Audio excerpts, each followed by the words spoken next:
Hi, welcome back.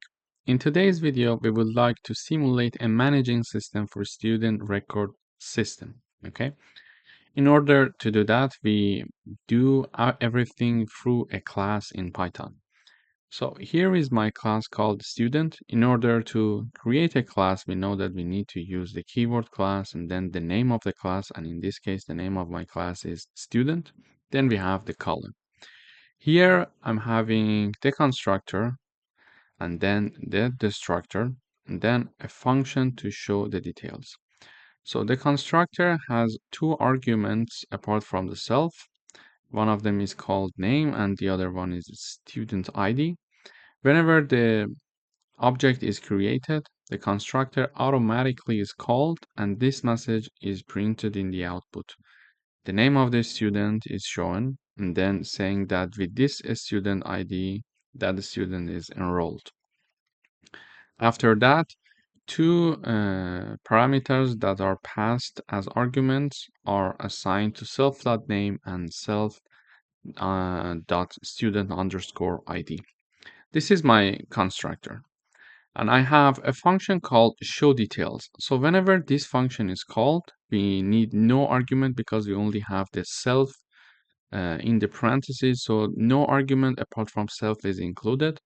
And whenever this function is called, it is going to basically print the student name and the student ID.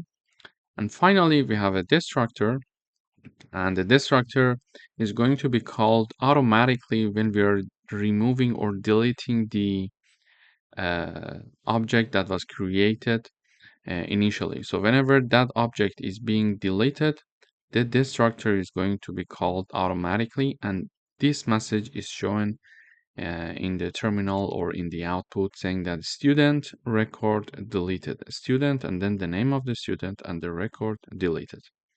Okay, now I would like to create an object of this class called student, and this is how we can create an object. The object name in my case here in this example is student1, and we know that when we want to create an object we need to type down the name of the object. For example, I type down student1 equals then the student, the name of the class, and in parentheses we need two arguments. Why? Because the constructor requires two arguments apart from self.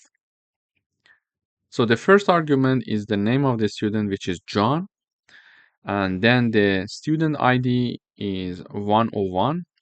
So when this object is created, the constructor is automatically called and it is showing this message, student John, and then the ID is printed 101 enrolled.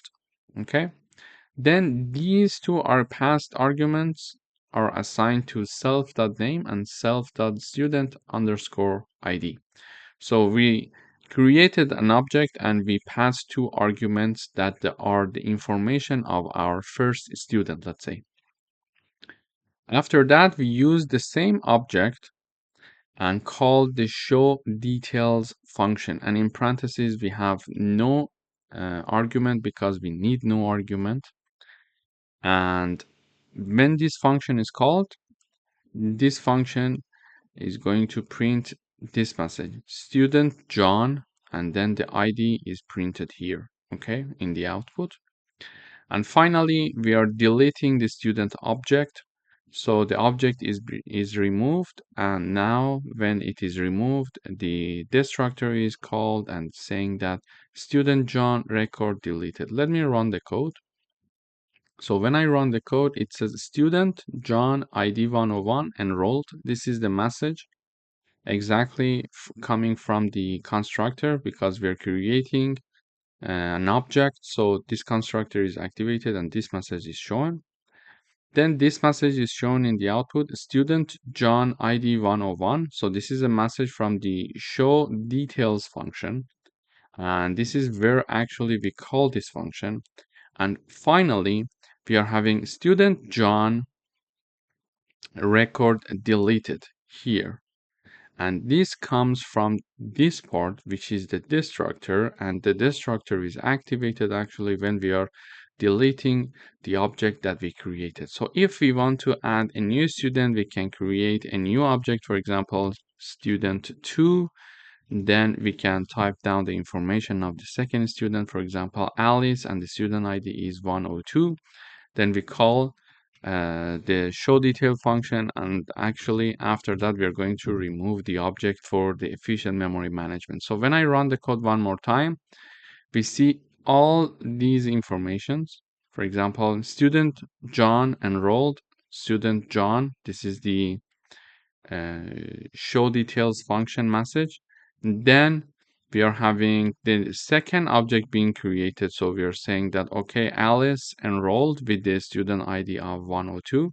Then we are showing the details of the second student, Alice ID 102, and this comes from this call of show details function. And in the end, the records of both students are being deleted because we are removing both objects in the end of our program. So when I create the second object and I use that object to store, or let's say pass the information of the second student, whenever I call the show details function with the same object, it is going to show the Alice information for me. But if I call the show details function using the first object, it is going to show me the John details.